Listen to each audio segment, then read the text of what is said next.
بسم اللہ الرحمن الرحیم۔ السلام علیکم ورحمۃ اللہ وبرکاتہ۔ الحمد للہ حمدا کثیرا طیبا مبارکا فیہ، والصلاة والسلام علی سید المرسلین محمد وآلہ وصحبہ اجمعین، اما بعد۔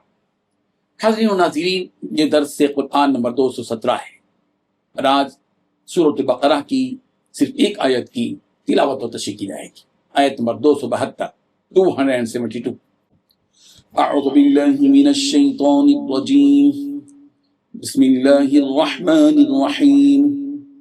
لیس علیک ہداہم ولکن اللہ یہدی من یشاء وما تنفقوا من خیر فلأنفسکم وما تنفقون إلا ابتغاء وجه الله وما تنفقوا من خير يوفى إليكم وأنتم لا تظلمون، صدق اللہ العظیم۔ لفظی ترجمہ یوں ہے، لیس علیک نہیں ہے آپ پر، ہداہم ان کو ہدایت دینا، ولکن اللہ لیکن اللہ، یہدی ہدایت دیتا ہے، من یشاء جسے چاہتا ہے، وما تنفقوا اور جو کچھ تم خرچ کرو، من خیر مال میں سے، فلانفسکم وہ تمہاری نفسوں ہی کے فائدے کے لیے، وما تنفقون اور تم خرچ نہیں کرتے ہو، الا ابتغاء وجہ اللہ مگر تلاش کرنے کے لیے اللہ کی رضا مندی، وما تنفقوا اور جو تم خرچ کرو گے، من خیر مال میں سے، یوفا وہ پورا دیا جائے گا، الیکم تمہیں، وَأَنْتُمْ لَا تُظْلَمُونَ اور تم ظلم نہیں کیے جاؤ گے۔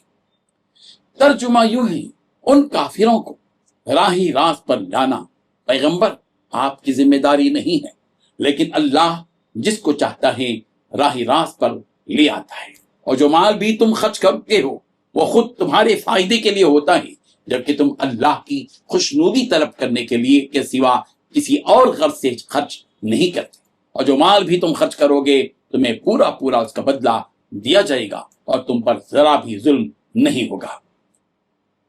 اس آیت میں 6 باتیں بتائی گئی ہیں۔ پہلی بات، ان کافروں کو راہ راست پر لے آنا آپ کی ذمہ داری نہیں ہے۔ دوسری بات، لیکن اللہ جس کو چاہتا ہے راہ راست پر لے آتا ہے۔ تیسری بات، جو مال بھی تم خرچ کرتے ہو وہ خود تمہارے فائدے کے لیے ہوتا ہے۔ چوتھی بات، جبکہ اللہ کی خوشنودی طلب کرنے کے سوا کسی اور غرض سے خرچ نہیں کرتے۔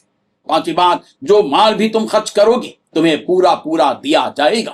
چھٹی بات، تم پر ذرا بھی ظلم نہیں ہوگا۔ بزرگان محترم، رسول رحمت صلی اللہ علیہ وسلم نے کافروں اور مشرکوں کو حق کی دعوت دی، توحید کی طرف بلایا۔ جن لوگوں نے قبول کیا وہ تو صحابہ کرام کہلائے، مگر ایک بڑا طبقہ وہ تھا جس طبقے نے انکار کیا۔ ان کافروں کے انکار اور دعوت حق کو قبول نہ کرنے کی وجہ سے رسول رحمت صلی اللہ علیہ وسلم کو دکھ ہوتا تھا، اور آپ علیہ الصلوۃ والتسلیم بے چین رہتے تھے۔ طبعی طور پر جو رنج آپ علیہ الصلوۃ والتسلیم کو ہوتا تھا، اس رنج کو دور کرنے کے لیے آپ علیہ الصلوۃ والتسلیم کو موقع پر موقع تسلی دی جاتی تھی۔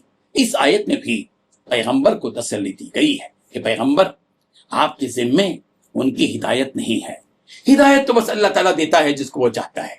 جو کچھ تم اچھا مال خرچ کرتے ہو تو وہ تمہاری ہی فائدے کے لیے، تم خرچ کرتے ہوئے تصور مت کرو کہ اس میں صرف غریب اور محتاج ہی کا فائدہ ہے، بلکہ تمہارا اللہ کی راہ میں خرچ کرنا خود تمہارے لیے بھی نفع بخش، جبکہ تم اللہ کی رضامندی حاصل کرنے کے لیے اپنا مال خرچ کرو۔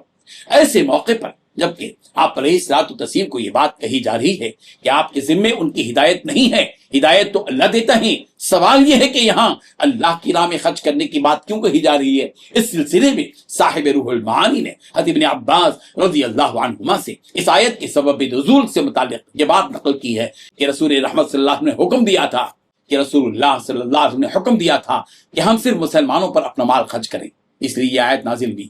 نیز حضرت ابن عباس رضی اللہ عنہما سے یہ بھی منقول ہے کہ انصار کی رشتہ داریاں تھیں جنہیں بعض لوگ ابھی مسلمان نہیں ہوئے تھے، وہ حضرات ان کو صدقہ دینے سے گریز کرتے تھے اور چاہتے تھے کہ وہ اسلام قبول کر لیں۔ اس پر یہ آیت نازل ہوئی۔ اس اعتبار سے اس کا مطلب مفسرین نے یہ بیان کیا ہے کہ ہدایت پر لانا آپ کا کام نہیں ہے کہ صدقہ دینے کو روک کر لوگوں کو اسلام پر لانے کی صورت پیدا کی جائے. صدقہ دینا تمہارا کام ہے، اسلام قبول کرنا نہ کرنا ان کا کام ہے، ہدایت نہ دینا اللہ کا کام ہے. جو مال بھی تم نیک کاموں میں خرچ کرو گے اس کا نفع تو تم کو ہوگا، اور اللہ تعالیٰ تو پورا بدلہ دینے والے موجود ہیں. ایسا نہیں ہے کہ بدلہ دینے میں کمی کر کے اللہ تبارک و تعالیٰ تم پر ظلم کریں گے. یاد رکھو اللہ تبارک و تعالیٰ نہ ظلم کرتے ہیں نہ ظلم کرنے والوں کو پسند کرتے ہیں. رب الجلال ہم سب کو ان آیات کو سمجھنے کی توفیق عطا فرمائے. آمین. وآخر دعوانا ان الحمد للہ رب العالمین. ڈیلی درس قرآن کو سبسکرائب کیجئے، اپنے تاثرات اور مشورے ارسال کیجئے، اور متعلقین کے گروپ بنا کر انہیں روزانہ درس قرآن بھیجیں اور اجر ثواب پائیں.